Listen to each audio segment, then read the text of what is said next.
जय श्री कृष्ण, जय राधे राधे। कार्तिक मास की प्रबोधनी एकादशी का महात्म। युधिष्ठिर ने पूछा कि श्री कृष्ण, मैंने आपके मुख से रमा का यथार्थ महात्म तो सुना, हे मानद, अब कार्तिक शुक्ल पक्ष में जो एकादशी होती है आप उसकी भी महिमा बतलाइए। भगवान श्री कृष्ण बोले, राजन, कार्तिक के शुक्ल पक्ष में जो एकादशी होती है उसका जैसा वर्णन लोक सृष्टा ब्रह्मा जी ने नारद जी से किया था, अब वही मैं तुमको बतलाता हूँ। नारद जी ने कहा, पिताजी, जिसमें धर्म कर्म में प्रवृत्ति कराने वाले भगवान गोविंद जागते हैं, उस प्रबोधनी एकादशी का महत्व बतलाइए। ब्रह्मा जी बोले, मुनि श्रेष्ठ, प्रबोधनी का महत्तम पाप का नाश, पुण्य की वृद्धि तथा उत्तम बुद्धि वाले पुरुषों को मोक्ष प्रदान करने वाला है। समुद्र से लेकर के सरोवर तक जितने भी तीर्थ हैं वे सभी अपने महत्तम की तभी तक गर्जना करते हैं जब तक कि कार्तिक मास में भगवान विष्णु जी की प्रबोधनी तिथि नहीं आ जाती। प्रबोधिनी एकादशी को एक ही उपवास कर लेने से मनुष्य 1000 अश्वमेघ तथा 100 राजसूय यज्ञ का फल पा लेता है। ए बेटा, जो दुर्लभ है, जिसकी प्राप्ति असंभव है तथा जिसे त्रिलोकी में किसी ने भी नहीं देखा है, ऐसी वस्तु के लिए भी याचना करने पर प्रबोधनी एकादशी उसे देती है। भक्ति पूर्वक उपवास करने पर मनुष्यों को हरिबोधनी एकादशी ऐश्वर्य, संपत्ति, उत्तम बुद्धि, राज्य तथा सुख प्रदान करती है। और मेरु पर्वत के समान जो जो बड़े बड़े पाप हैं उन सब को यह पाप नाशिनी प्रबोधनी एकादशी एक ही उपवास से भस्म कर देती है। पहले के हजारों जन्मों में जो पाप किए गए हैं उन्हें प्रबोधिनी एकादशी की रात्रि का जागरण रुई की ढेरी के समान भस्म कर डालता है। और जो लोग प्रबोधिनी एकादशी का मन से केवल ध्यान करते हैं तथा जो इनके व्रत का अनुष्ठान करते हैं, उनके पितर नरक के दुखों से छुटकारा पा करके भगवान विष्णु जी के परम धाम को चले जाते हैं। हे ब्राह्मण, अश्वमेघ आदि यज्ञों से भी जिस फल की प्राप्ति बड़ी कठिन है, वह प्रबोधनी एकादशी को जागरण करने मात्र से अनायास ही मिल जाता है। संपूर्ण तीर्थों में नहा करके स्वर्ण और पृथ्वी दान करने से जो भी फल प्राप्त होता है वह श्री हरि के निमित्त केवल जागरण करने मात्र से मनुष्य प्राप्त कर लेता है। जैसे मनुष्यों के लिए मृत्यु अनिवार्य है, उसी प्रकार से धन संपत्ति मात्र भी अक्षण भंगुर है, ऐसा समझ करके एकादशी का व्रत करना चाहिए। तीनों लोकों में जो कोई भी तीर्थ संभव है वे सब प्रबोधनी एकादशी का व्रत मात्र करने वाले मनुष्य के घर में मौजूद रहते हैं। तीनों लोकों में जो कोई भी तीर्थ संभव है वे सब प्रबोधनी एकादशी का व्रत करने वाले मनुष्य के घर में मौजूद रहते हैं। कार्तिक की हरिबोधिनी एकादशी पुत्र तथा पौत्र प्रदान करने वाली है। और जो प्रबोधनी को उपासना करता है वह ज्ञानी, वह योगी, वह तपस्वी और जितेंद्रिय है तथा उसी को भोग और मोक्ष की प्राप्ति होती है। ऐ बेटा, प्रबोधनी एकादशी को भगवान विष्णु के उद्देश्य से मानव जो स्नान करता है, दान करता है, जप करता है, हवन करता है, वह सब अक्षय होता है, अक्षय फल को प्राप्त होता है। जो मनुष्य उस तिथि को उपवास करके भगवान माधव की भक्ति पूर्वक पूजा करते हैं वे 100 जन्मों के पापों से छुटकारा पा जाते हैं। और इस व्रत के द्वारा देवेश्वर जनार्दन को संतुष्ट करके मनुष्य संपूर्ण दिशाओं को अपने तेज से प्रकाशित करता हुआ श्री हरि के वैकुंठ धाम को जाता है। प्रबोधनी प्रबोधनी एकादशी को पूजित होने पर भगवान गोविंद मनुष्य के बचपन के, जवानी के, बुढ़ापे में जो भी किए हुए 100 जन्मों के पापों को, चाहे वे अधिक हो या कम हो, तत्काल धो डालते हैं। अतः सर्वथा प्रयत्न करके संपूर्ण मनोवांछित फलों को देने वाली ये देवाधिदेव जनार्दन की उपासना सभी को करनी चाहिए। बेटा नारद, जो भगवान विष्णु के भजन में सदैव तत्पर होकर के कार्तिक में पराय अन्न का त्याग करता है, वह चंद्रायण व्रत का फल पाता है। और जो प्रतिदिन शास्त्रीय चर्चाओं में मनोरंजन करते हुए अपने इस कार्तिक मास को व्यतीत करता है, वह अपने संपूर्ण पापों को जला डालता है और 10,000 यज्ञों का फल प्राप्त करता है। कार्तिक मास में शास्त्रीय कथा के कहने सुनने से भगवान मधुसूदन को जो जैसा संतोष होता है, वैसा उन्हें यज्ञ, दान तथा जप आदि से कदापि नहीं होता। जो शुभ कर्म परायण पुरुष कार्तिक मास में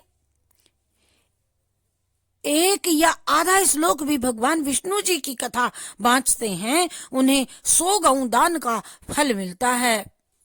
हे महामुने, कार्तिक में भगवान केशव के सामने शास्त्र का स्वाध्याय तथा श्रवण करना चाहिए। और मुनि श्रेष्ठ जो कार्तिक में कल्याण प्राप्ति के लोभ से श्री हरि की कथा का प्रबंध भी करता है, वह अपनी 100 पीढ़ी को तार देता है। और जो मनुष्य नियम पूर्वक कार्तिक मास में भगवान विष्णु जी की कथा श्रवण करता है, जो प्रबोधनी एकादशी के दिन श्री विष्णु जी की कथा श्रवण करता है, उसे सहस्त्र गौ दान का फल मिलता है। कार्तिक मास में भगवान जो विष्णु की कथा सुनता है, सुनाता है। हे मुनि श्रेष्ठ, जो भगवान विष्णु की कथा सुन करके अपनी शक्ति के अनुसार कथावाचक की पूजा करते हैं, उन्हें अक्षय लोक की प्राप्ति होती है।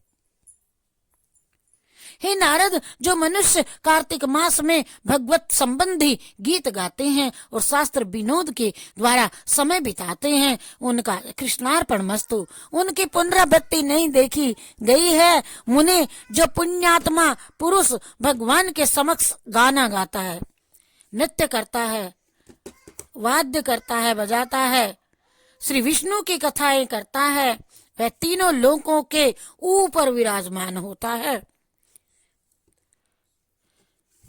मुने, ब्रह्मा जी कह रहे हैं अपने पुत्र नारद से, हे मुने, जो पुण्य आत्मा व्यक्ति पुरुष भगवान के समक्ष गाना, नृत्य, वाद्य और श्री विष्णु जी की कथाएं करता है, वह तीनों लोकों के ऊपर विराजमान होता है। मुनि श्रेष्ठ, कार्तिक की प्रबोधनी एकादशी के दिन बहुत से जो फल, फूल, कपूर, अगरजा, कुमकुम द्वारा श्री हरि जी की पूजा करनी चाहिए और एकादशी आने पर धन की कंजूसी न करे।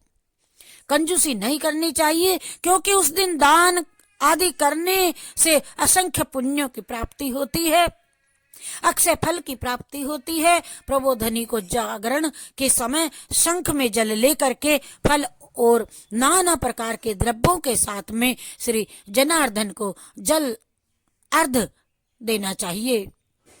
संपूर्ण तीर्थों में स्नान करने और सब प्रकार के दान देने से जो भी फल मिलता है, वही प्रबोधनी एकादशी को अर्घ देने मात्र से करोड़ गुना हो करके प्राप्त होता है।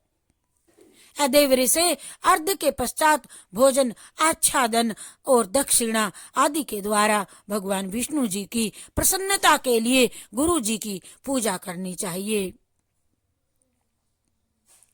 और जो मनुष्य उस दिन श्री भगवत गीता की कथा सुनता है, पाठ करता है अथवा पुराण का पाठ करता है, उसे एक एक अक्षर पर कपिला दान का फल मिलता है। ऐ मुनि श्रेष्ठ,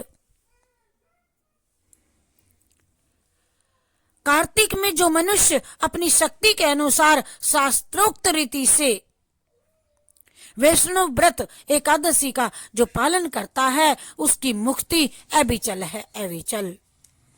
और केतकी के एक पत्ते से पूजित होने पर भगवान गरुड़ध्वज 1000 वर्ष तक अत्यंत तृप्त रहते हैं। हे देवरी से जो अगस्त के फूल से भगवान जनार्दन की पूजा करता है उसके दर्शन मात्र से नरक की आग बुझ जाती है। हे वत्स, जो कार्तिक में भगवान जनार्दन को तुलसी के पत्र और पुष्प अर्पण करते हैं उनका जन्म भर का किया हुआ सारा पाप भस्म हो जाता है। जैसे रुई के पर्वत एक क्षण में भस्म हो जाते हैं, उन्हें जो प्रतिदिन दर्शन, स्पर्श, ध्यान, नाम, कीर्तन, स्तवन, अर्पण, सेचन, नित्य पूजन तथा नमस्कार के द्वारा तुलसी में 9 प्रकार की भक्ति जो करते हैं वे कोटि सहस्त्र युगों तक पुण्य का विस्तार करते हैं। हे नारद, तुलसी दल पुष्पाणि ये अच्छन्ति जनार्दने कीर्ति के सकलम वत्सा पापम जन्मार्जितम दहेत। दृष्ट्वा स्पृष्ट्वा तथा ध्याता कीर्तिता नामता स्तुतः रोपिता सेचिता नित्यं पूजिता तुलसीं नतः। नवदा तुलसी भक्तिं ये कुर्वन्ति दिने दिने युग कोटि सहस्राणि तन्वन्ति सुकृतम मुने। हे नारद, सभी प्रकार के फूलों और पत्तों को चढ़ाने से जो भी फल होता है वह कार्तिक मास में तुलसी के केवल एक पत्ते से मिल जाता है। कार्तिक आया देख करके प्रतिदिन नियम पूर्वक तुलसी के कोमल पत्तों से महाविष्णु जी श्री जनार्दन का पूजन सदैव करना चाहिए। 100 यज्ञों के द्वारा देवताओं का यजन करने और अनेक प्रकार के दान देने से जो पुण्य होता है वह कार्तिक मास में तुलसी दल मात्र से केशव की पूजा करने पर प्राप्त हो जाता है। हरि शरणम हरि शरणम हरि शरणम हरि शरणम हरि शरणम हरि शरणम हरि शरणम हरि शरणम हरि शरणम हरि शरणम हरि शरणम हरि शरणम हरि शरणम हरि शरणम हरि शरणम हरि शरणम। कृष्णार्पणमस्तु, शिवार्पणमस्तु।